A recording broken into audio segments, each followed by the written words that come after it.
meditation and chanting are very similar, if not the same. There are many different types of meditation. Many different types.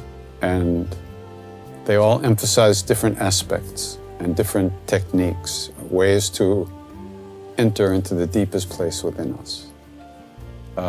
It's up to you.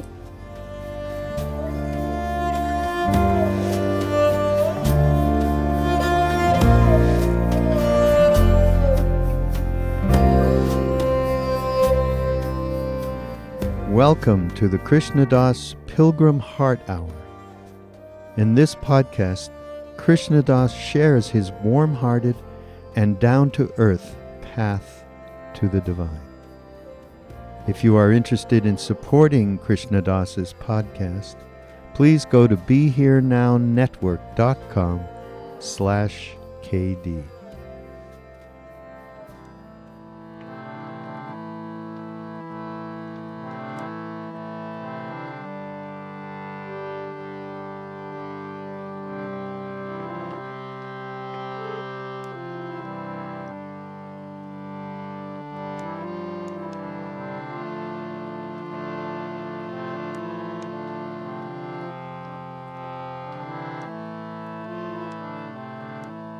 Om Hanumate Namaha.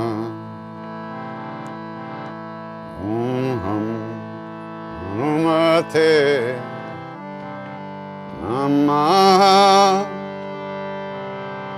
Om Hanumate. Om Hanumate. Om Hanumate Namaha.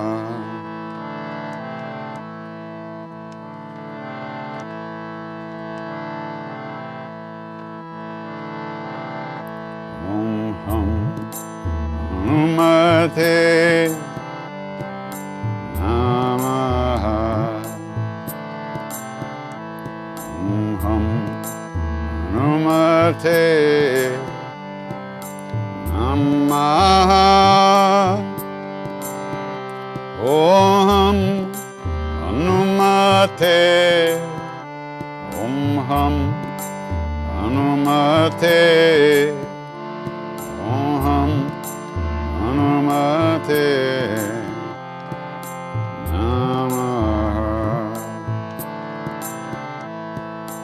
Om Hanumate Namaha. Om Hanumate Namaha. Om Hanumate.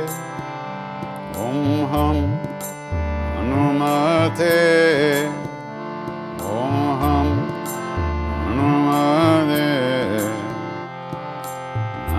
Namaha. Hanumate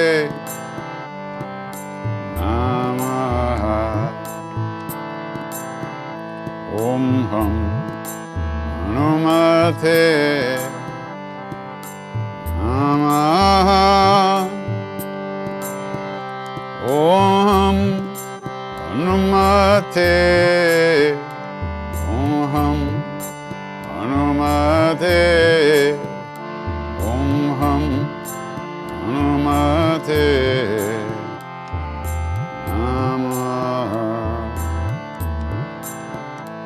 Om Hanumate Namaha. Om Hanumate Namaha. Om Hanumate. Om Hanumate. Om Hanumate Namaha. Om Hanumate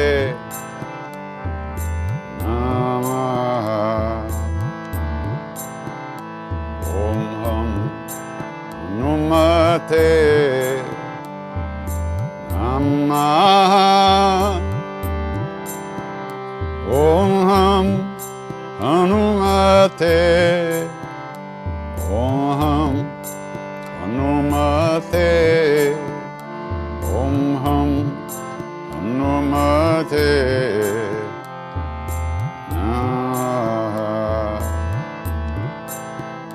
Om Hanumate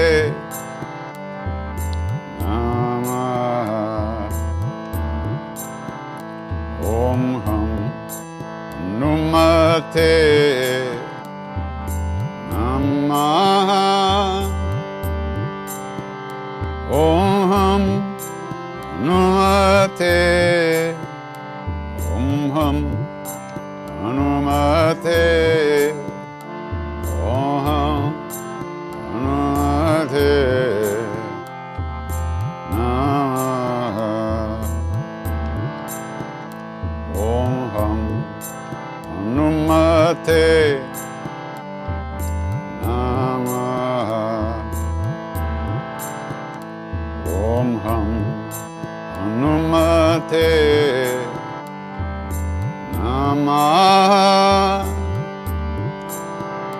Om Hanumate Om Hanumate Om Hanumate Namaha Om Hanumate Namaha Om Hanumate Namaha Om Hanumate Om Hanumate Om Hanumate Namaha Om Hanumate Namaha Om Hanumate Namaha Om Hanumate Om Hanumate Om Hanumate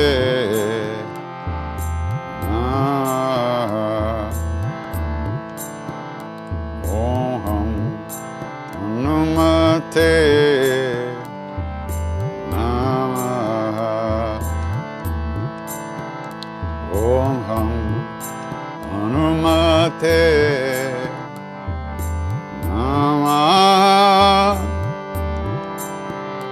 Om Hanumate Om Hanumate Om Hanumate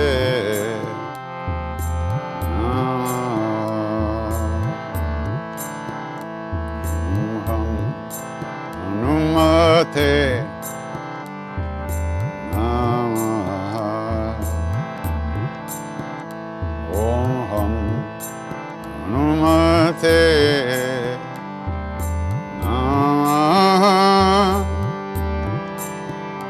Om Hanumate Om Hanumate Om Hanumate Namaha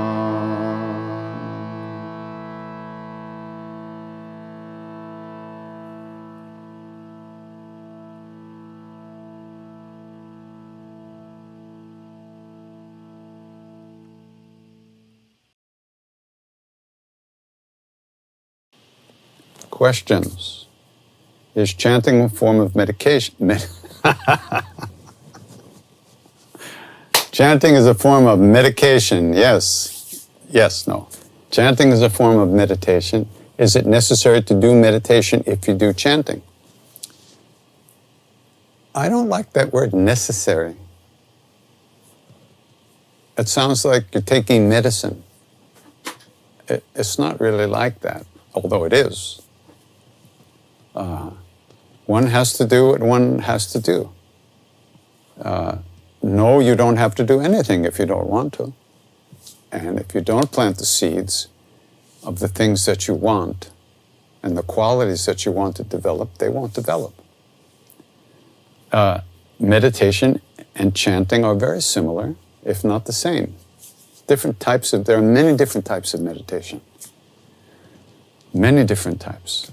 And they all emphasize different aspects and different techniques, ways to enter into the deepest place within us. It's up to you. I assume you're saying you're believing that you're defining meditation as sitting down with your eyes closed and fighting with your thoughts.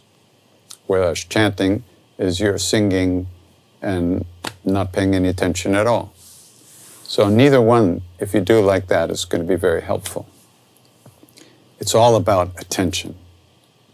It's all about paying attention and becoming aware that we're lost in thought, letting that go and coming back home to, in meditation, the object of meditation, the breath, a mantra, etc. Or in chanting, coming back to the chant, the sound of the chant. So, in that sense, these two types of practices are very similar.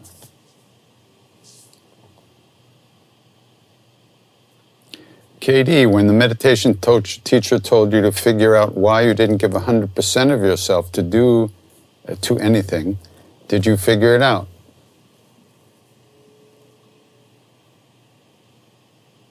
I didn't figure out up here. There's lots of reasons, I suppose, all kinds of neurotic insanity that was functioning in me and probably is still functioning in me. But through chanting practice, I have been able to give myself more and more and more to what I'm doing. The chanting has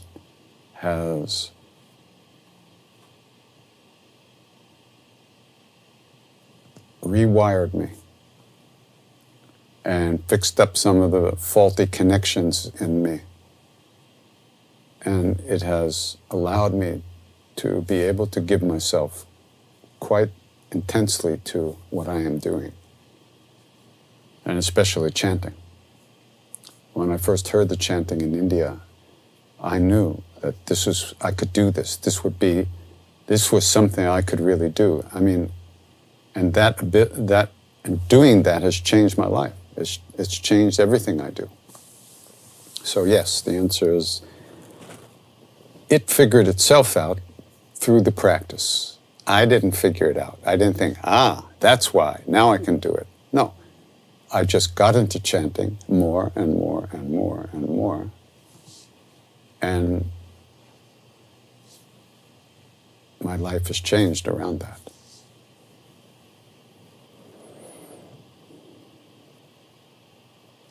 Do you think that one can ever exist in a loving space where one's attachments are not in some way at play? Of course. If we didn't have the belief up to some degree that we could ever get free of our stuff, then what are we doing? So if you really didn't believe that you could be free of your stuff, you wouldn't be doing any chanting or anything. You'd just be watching TV and screwing around. But you do believe that somewhere you know it's possible. And so through these practices and through the walking along the path, you deepen that understanding of what that is. And then there's more. How do you navigate feeling free amongst all these constricting systems that one feels bonded to? You keep practicing letting go. It's very simple. It's not easy, but it is not complicated. We've trained ourselves to hold on to everything. Our programs grab us and control us and push us around, our hidden beliefs, the stories we tell ourselves about ourselves, the trauma, the pain, the betrayal, the fear, the anxiety, all that stuff is like glue. And we believe all that, we feel all that stuff so deeply. What we haven't been trained in is letting go. You can always let go. You just have to let go. But it's not so easy. So we pick one thing, like a chant, or our breath. And every time we notice that we're just daydreaming and lost in some fantasy or some story that we're telling ourselves, when we notice it, we come back. That's like night and day. That's the difference when you do a practice, when you bring a practice into your life. It gives you something to come back to. Otherwise, we're just gone. Our whole lives just gone. Most people are just gone. And not for one moment do they ever recognize that they're gone. But when we add a practice to our lives, it allows us to begin to notice how gone we are. And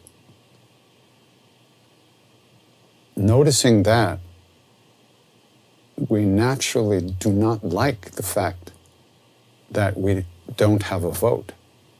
We don't like the fact that we're being controlled by our own stuff and our own obsessive thinking. It doesn't feel good. What feels good is letting go. And we have to let go over and over and over again. It's called training. That's what this is. The good part about it is that chanting also brings very pleasant feelings, which attract us back from daydreaming, from being lost. So that's the deal.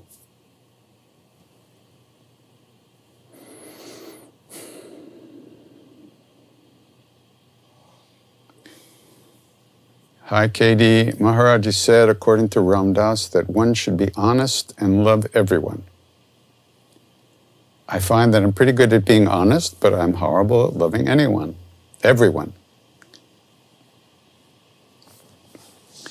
Well, yes. That was Maharaj's instruction to Ram Dass.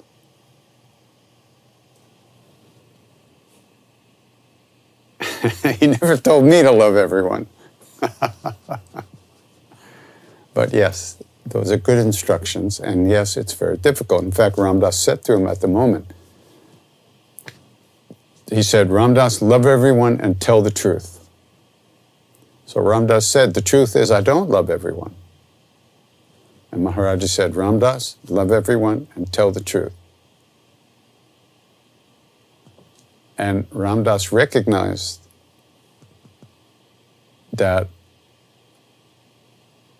he recognized his problem, because to tell the truth from his point of view at that moment was that he didn't love everyone, and he recognized what he had to do was change his point of view. He had to deepen his awareness to the place where there is love only, even if a person is a schmuck. Like he said in later years, he used to talk about the difference between the role and the soul. The soul is love. The role is not necessarily lovable, but you can focus on someone's soul and the role will not necessarily turn your love off, because you're sitting in a deeper place. It's not a mind game.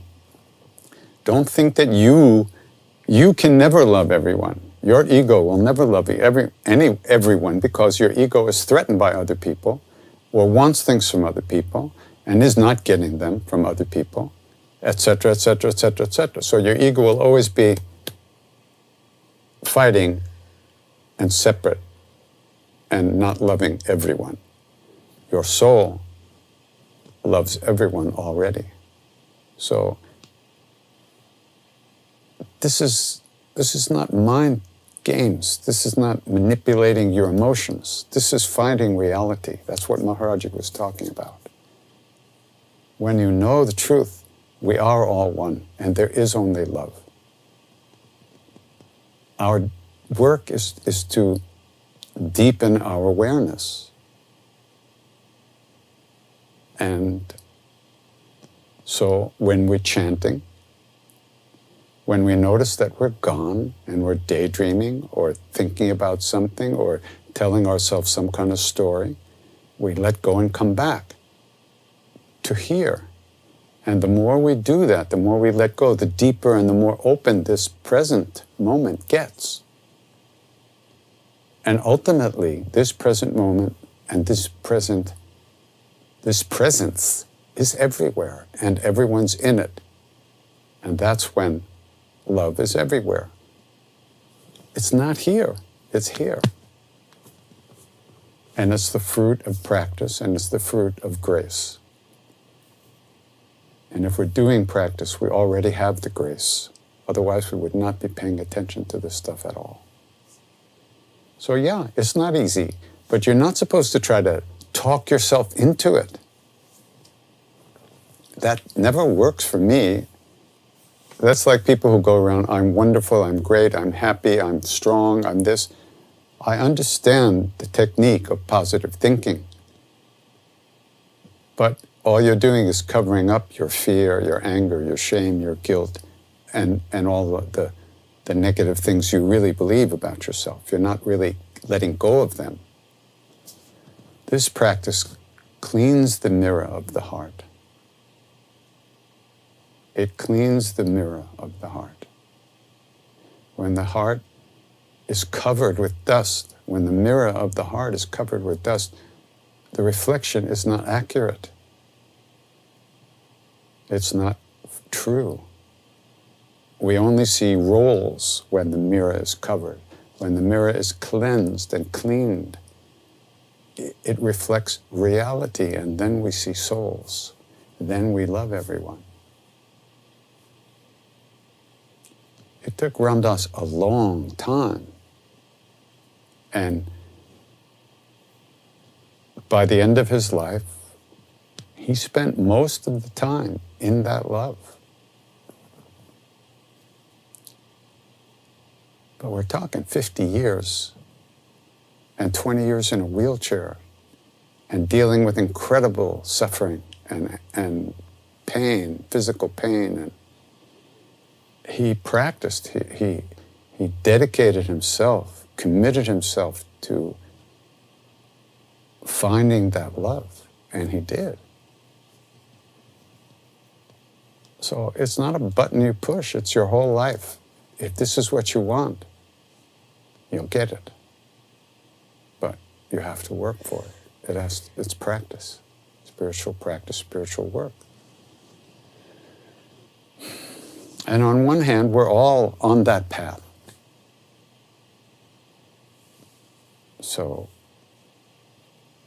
because that's who we already are. Some people have better aim than other people. And instead of looking outside for it, they're trying to find it inside, which is where you could say it is. Have I met Anandamaya? Yes, I have. Quite a number of times. Mostly in my first few visits to India, I met her quite a few times. And she was extraordinarily beautiful and an amazing, great being. So, yeah. What did I major in college? I majored in basketball. I majored in drugs. And I majored in depression. Those were my 3 majors. It's easy to keep your mind on God when living alone. How do you do it when you're surrounded with people? The personality qualities kick in without me even noticing. Well, look, let's get real here, okay? It's easy to keep your mind on God when living alone. You're tripping. You're not. Your mind is not on God, because if your mind is on God, then you would see God everywhere. You would see God in all the people around you. You would see God in yourself. There would be no issue about coming out of that space. You're mind tripping yourself, you know? It isn't easy to keep your mind on God when you're alone. It's easy to avoid bullshit from other people, but you have your own bullshit, which you're not dealing with. Maybe, sorry. So, your mind's not on God when you're alone. You're just numb, and you're just protecting yourself from the fact that you can't see God everywhere, and nor can you find love anywhere, and because you're judging everybody and feeling attacked and needy, etc., all that stuff that we all do. So don't kid yourself, okay? It's not fun. It's not helpful to kid yourself. If you want to find God, clean your heart. That's all you have to do. And that's a lifetime's work.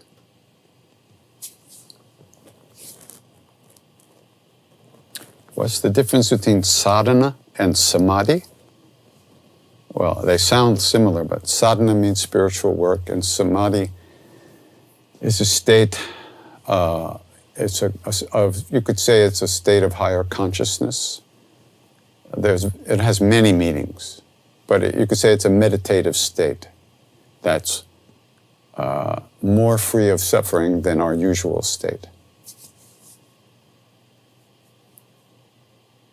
How do I incorporate chanting into my daily routine? You know, you just open your mouth and chant. You don't need instruments, you don't need anything. If you have some CDs of people chanting, me or other people, sing along. That's fine. But don't start, if you live in an apartment building, don't turn it up to 10, you know? So you just have to find a way of doing it that fits in with your environment. And you don't need, chanting doesn't have to be musical. The music helps to some degree to pay attention because we like music, we like to sing. Even if we don't have good voices, it doesn't matter if we can't hold a tune. It just doesn't matter at all. In terms of spiritually, it doesn't matter. The guy next to you might punch you if you're really bad and singing very loud, but, you know, that's his problem, not yours. How do I fix someone who is lost? You don't. First, why don't you find yourself? And then worry about fixing other people. We can't even fix ourselves. How are we going to fix other people? You want something for this person. And maybe it's very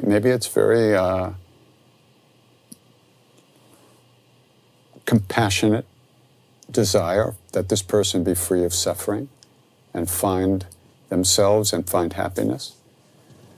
But there's nothing you can do, especially if you haven't found that yourself.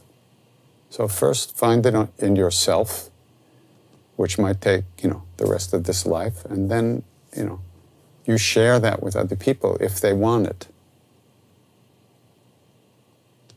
You can't force another person to wake up.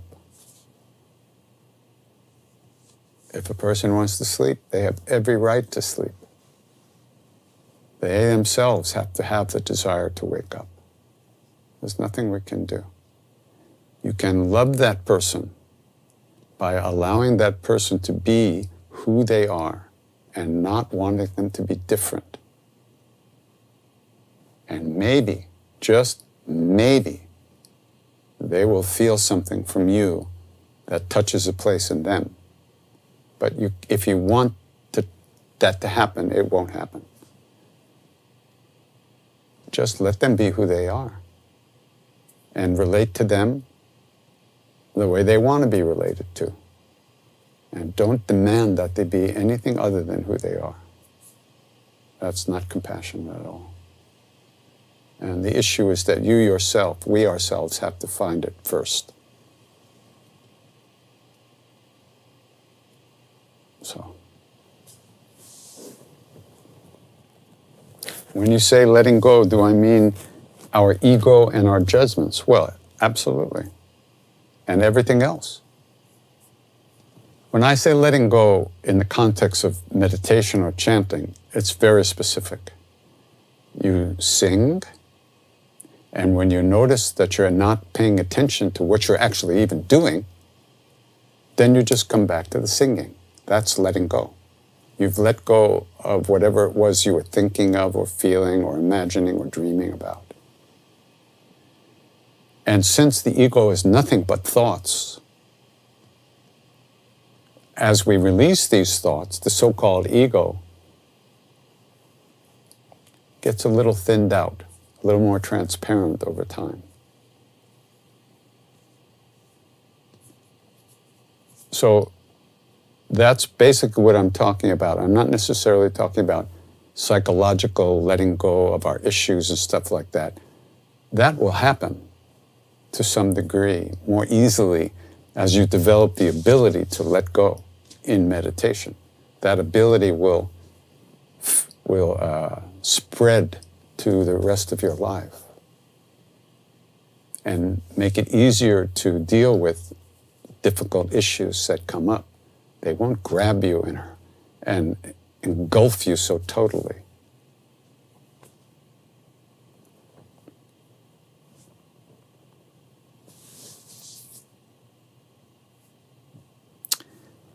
As a white-bodied person, how do I acknowledge the roots of this practice and ensure that I am not perpetuating cultural appropriation? How do you work to avoid, resist, confront spiritual bypass?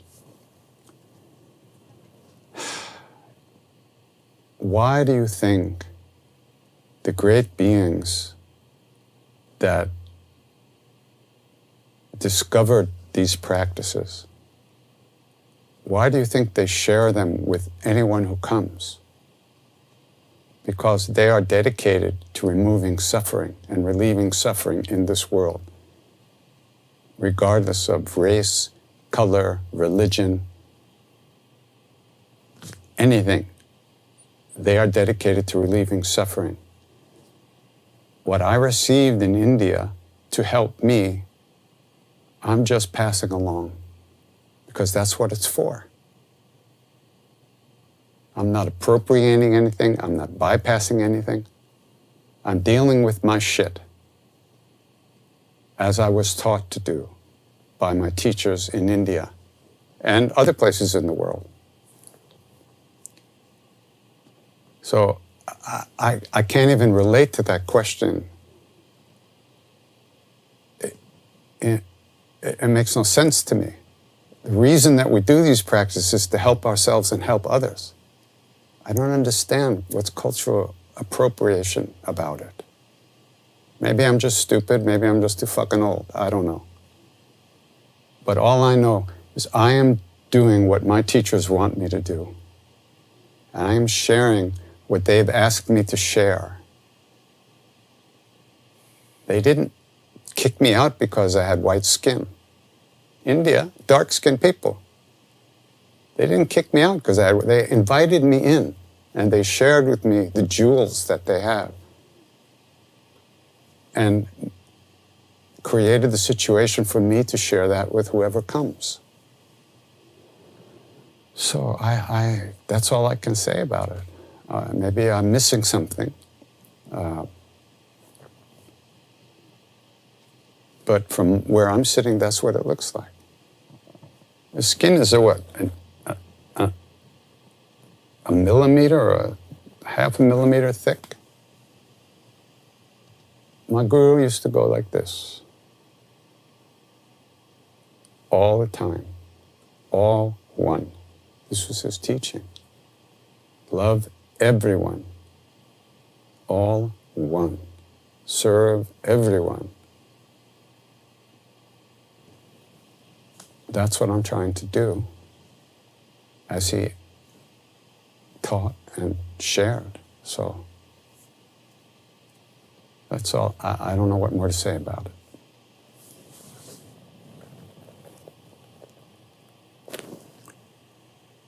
Okay. How do we completely release negativity from our childhood? I've forgotten, but the memories still creep in and I suffer. Am I wrong? No. How could you be wrong? You're not wrong. There's nothing wrong. But when you start to do practice, many things come up. Many things. But once again, during the practice period, what we do is we let go of that and come back to the chanting or the breath or whatever practice we're doing. And that gradually stretches the sticky stuff that holds us to those thoughts and emotions. But it doesn't happen all at once. It's a transformational practice that takes time and practice. There's nothing, a lot of things start to come up when you begin to do some practice, because for the first X number of years in your life, you're not paying attention. You're just bouncing off of stuff. You have a feeling, an emotion, you go this way, you go that way, reacting blindly. But once you start to practice, you're asking yourself to pay attention. And you start to see all the stuff that's been going on all these years that you just did not see before. It's astounding and sometimes really hard to take. But you stay with it. You stick with it because you have to. If you don't, then what? Right? It just keeps running your life. So we have to start somewhere.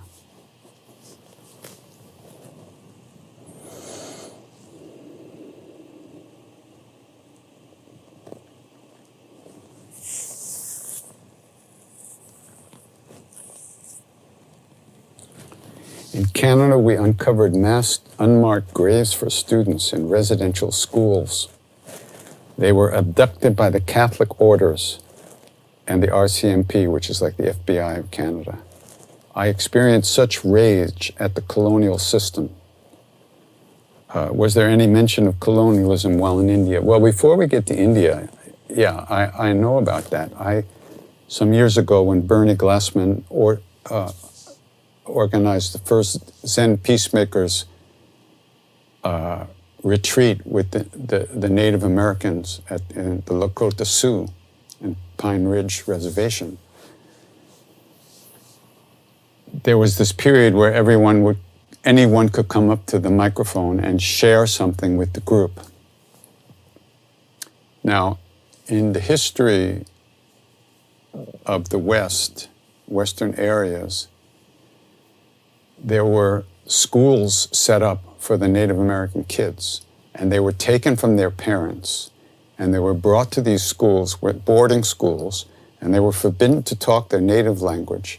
They were forbidden to wear native clothes, and they were beaten. There were people who were killed. They were not treated well. And the trauma of that is still resounding through the people. So, and you see it in the alcoholism and the depression and the suicide rates on the reservations. It's just horrific. So what we were there for and what Bernie had organized was to bear witness to these issues, because to bring them up and bring them out into the light like dig them up so they weren't hidden and buried anymore, and so they could be dealt with in any way that they can, personally, institutionally, etc. So we were there in this group, and this young man stood up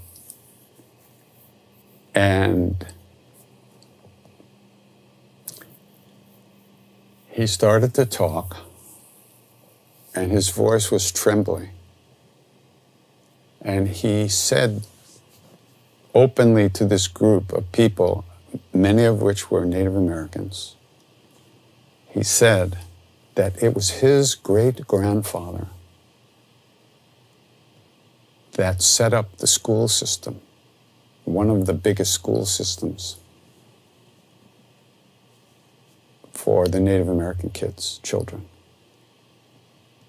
And he began to cry, and he apologized from his deepest place in his heart that he could. And he needed to do that. He wanted to do that. It was very moving. And a tremendous courage to stand up in front of all these people and admit that out loud to these people. It was a very powerful moment. But he was embraced by everyone. Nobody turned away from him. It was a very powerful moment.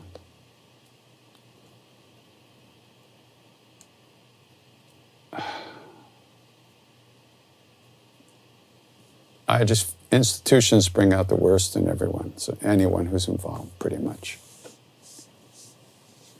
People's lust for power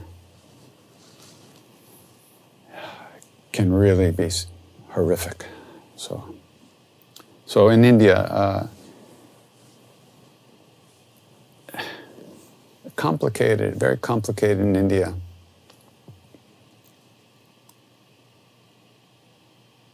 The English did terrible things. They also brought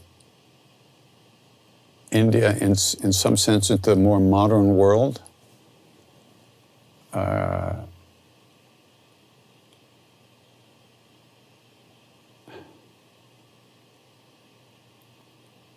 When I got to India, there were still old British people who were still living there from the old days.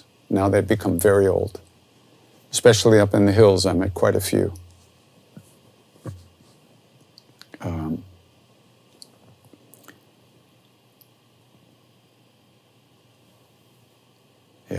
I don't know what to say about that. Complicated situation, and there was a lot of terrible things that happened around the campaign for independence. I suggest you watch the movie Gandhi. It's about 20 years old now, but it's a fantastic movie, and it really shows a lot. There were English people, white people who were on the side of it, Gandhi's side, on the side for independence, and then of course there was the government, which did terrible things at that time, but ultimately gave up. Very complicated situation. But Gandhi was a movie that was very historically accurate. So you can really get a feel for it. It's getting late now. Oh my. Here's a question. I am terminally ill, and I feel like such a burden to everyone. Is there a way to overcome this horrible feeling?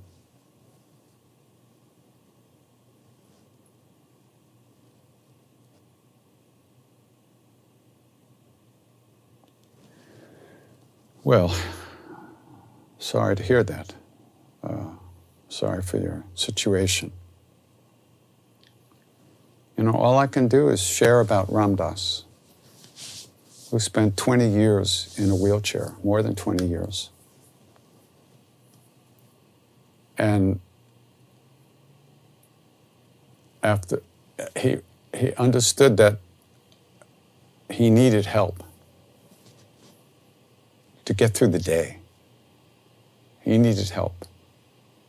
It was very hard for him. As he used to joke, he used to say, I wrote a book, how can I help? But if I wrote that book now, it would be, how can you help me?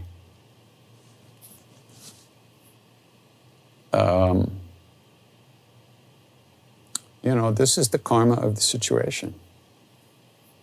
The body that you're in is winding down, is disintegrating. You need help, but what Ram Dass recognized was that it was his pride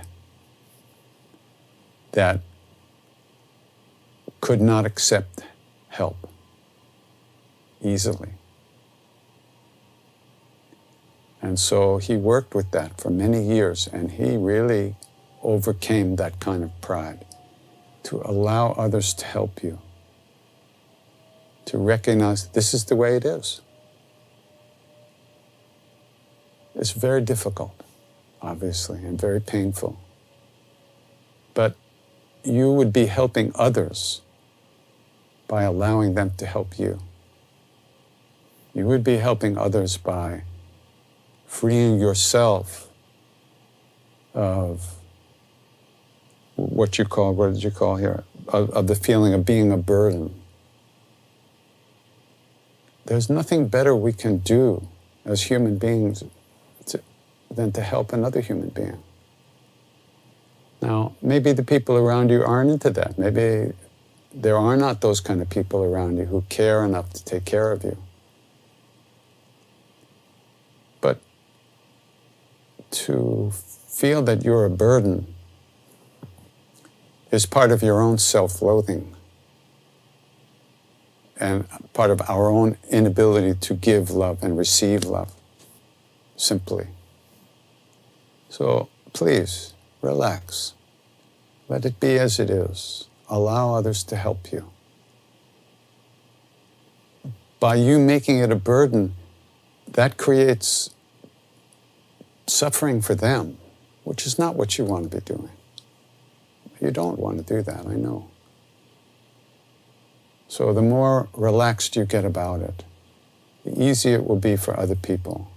And they'll want to help you. And they'll be able to help you and make things easier for you. Hopefully. I hope so.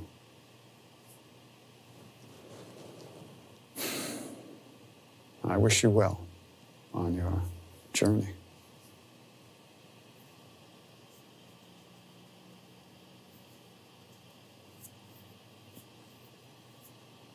I think that's it for tonight with the questions.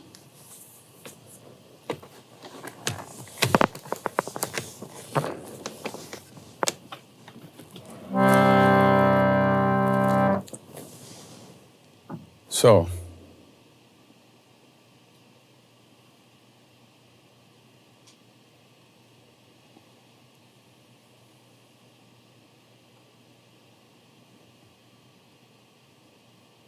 let's sing Hanuman Chalisa together. And Cindy, I think your name was, allow the sound of this chant to wash away everything that's making your life more difficult than it has to be. It's already, obviously, very difficult. This is big moments for you. So allow this chant to soften your heart and remove this feeling of being a burden. I hope that works. I hope you can do that. I hope I can do that when my time comes. It's not easy, but it can be done. So, all the best for you.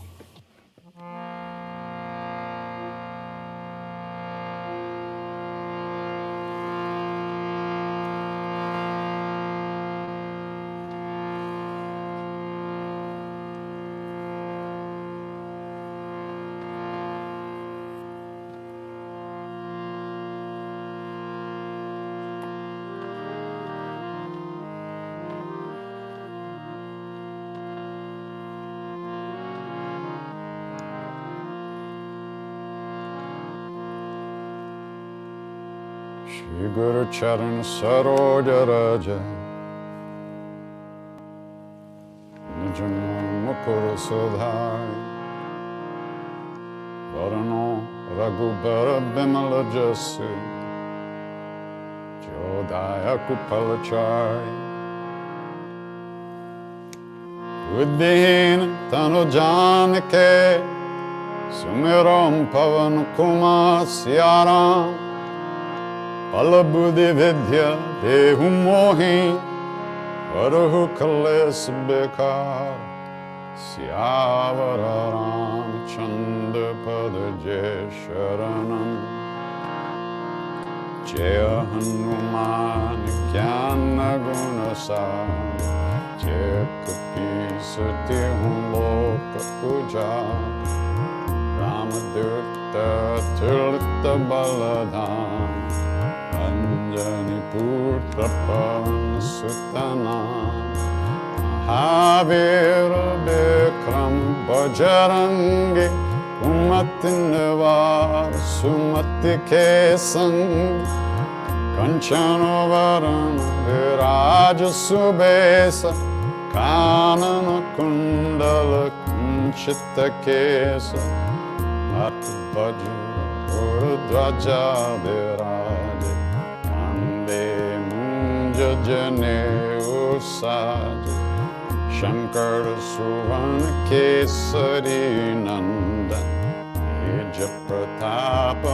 Mahajagabanda Vidyavan Guni Ati Chatur Rama Kaja Karibe Ko Atu Prabhu Charitra Sunibe Ko Rasya Rama Lakana Sita Manabasya Sukshma Rupa Dharisya Hindakava Vikata Rupa Dharalanka Jara Ima Rupa Dhari Asura Sanhari Ramachandra Ke Kaj Sanwari Aya Sajivan Lakana Ji Aaye Shri Raghuvir Harshi Udalai Raghupati Kinhi Bahut Barai Tumam Priya Bhartai Samabhai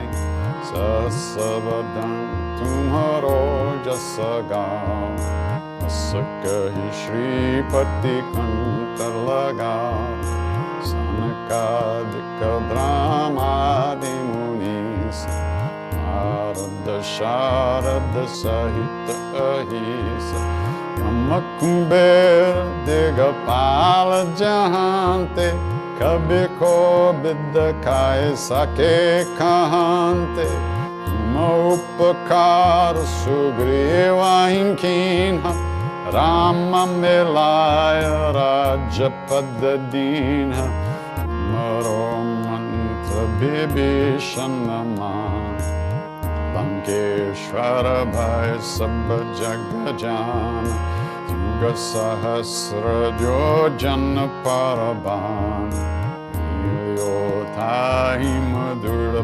Palajana Prabhu Mudrika Mili Mukamahi Jaladi Langi Gaye Achara Janahi Durgama Kaja Jagat Ke Jete Sugama Anugrat Marete Te Ram Duare Tumarakavare Utana Agya Binu Pesa Sab Sukla Hai Tumhari Sharan Marachaka Kahu Kodaran Apana Teja Samaro Ape Ino Loka Hankatin Kampe Utpisashan Katan Nahi Ave Mahavir Jabanam Sunave Nasero Hare Sabapir Japata Nirantara Matabir संकट ते हनुमान छुड़ावे, मन क्रम बचन ध्यान जो लावे। सब पर राम तपस्वी राजा, तिनके काज सकल तुम साज। और मनोरथ जो कोई लावे, सोवे अमित जीवन फल पावे। चारों युग प्रताप तुम्हारा, है प्रसिद्ध जगत उजियार। साधु संत के तुम रखवारे, असुर निकंदन राम दुलार। अष्ट सिद्धि नो निधि के दाता, असवर दीन जानकी माता।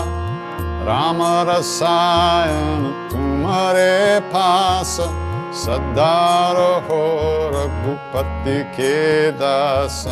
तुम्हारे भजन राम को पावे, जन्म जन्म के दुख बिसरावे।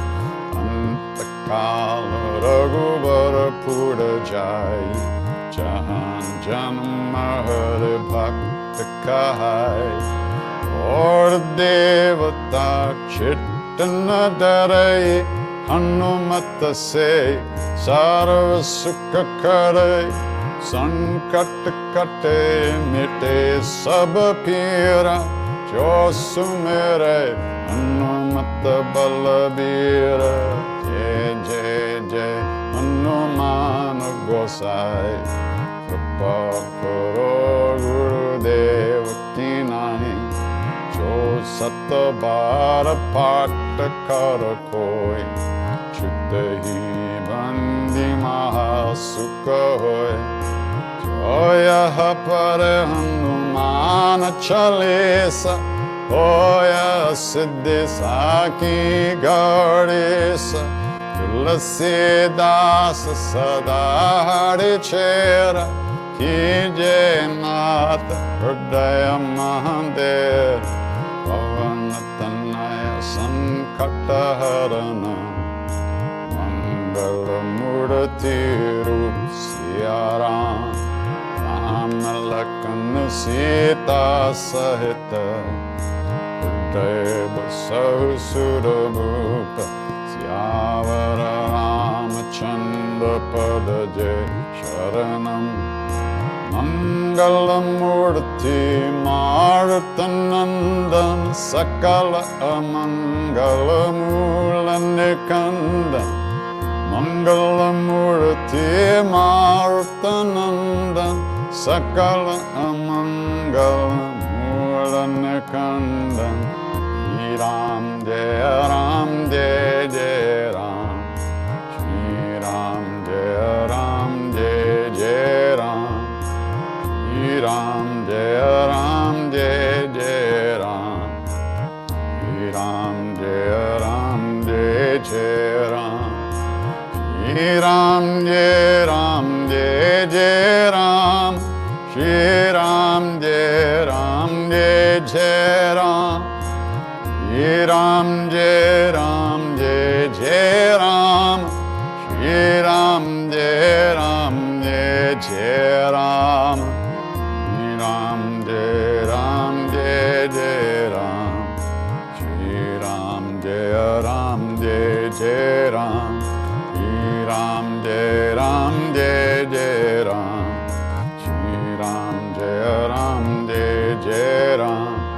सीताराम जय सीताराम। सीताराम जय सीताराम। सीताराम जय सीताराम। सीताराम जय सीताराम।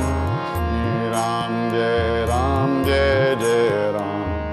श्री राम जय जय राम। श्री राम जय जय राम। श्री राम जय जय राम। श्री राम जय जय राम। राम जय Ram, Jai Ram, Jai Jai Ram, Shri Ram, Jai Ram, Jai Ram, Shri Ram, Jai Ram, Jai Jai Ram, Shri Ram, Jai Ram, Jai Jai Ram, Shri Ram, Jai Ram, Jai Jai Ram, Shri Ram, Jai Ram, Jai Jai Ram, Jai Siya Ram, Jai Baba Hanuman, Sankat Mochan Kripa Nidhan. Jai Siya Ram, Jai Baba Hanuman, Sankat Mochan Kripa Nidhan.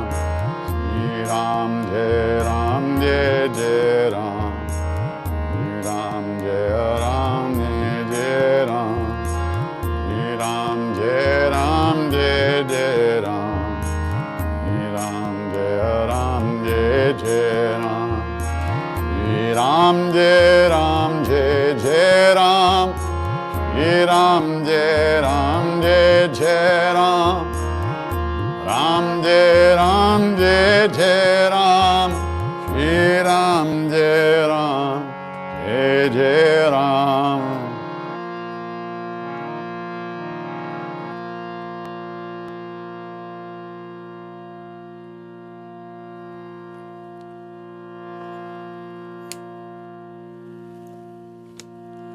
If we know anything about a path at all,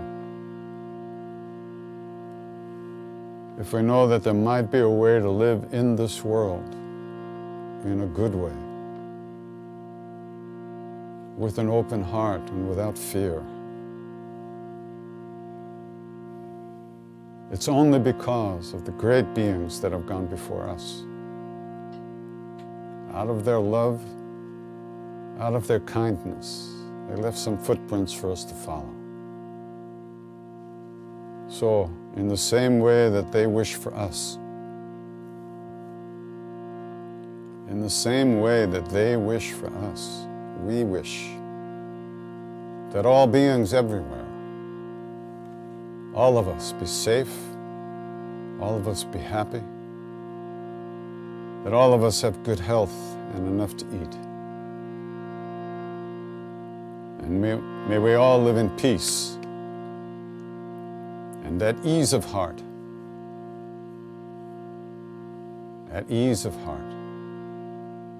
with whatever comes to us in life.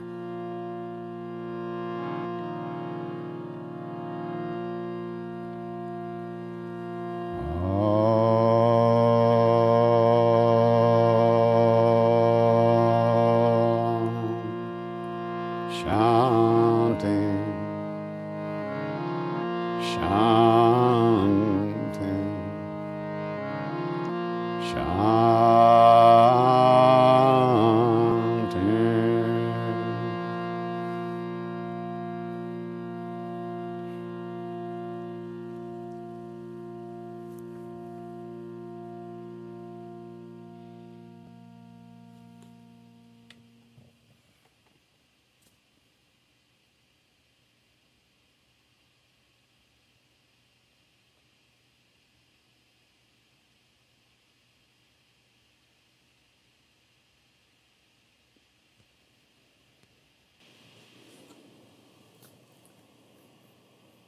Namaste.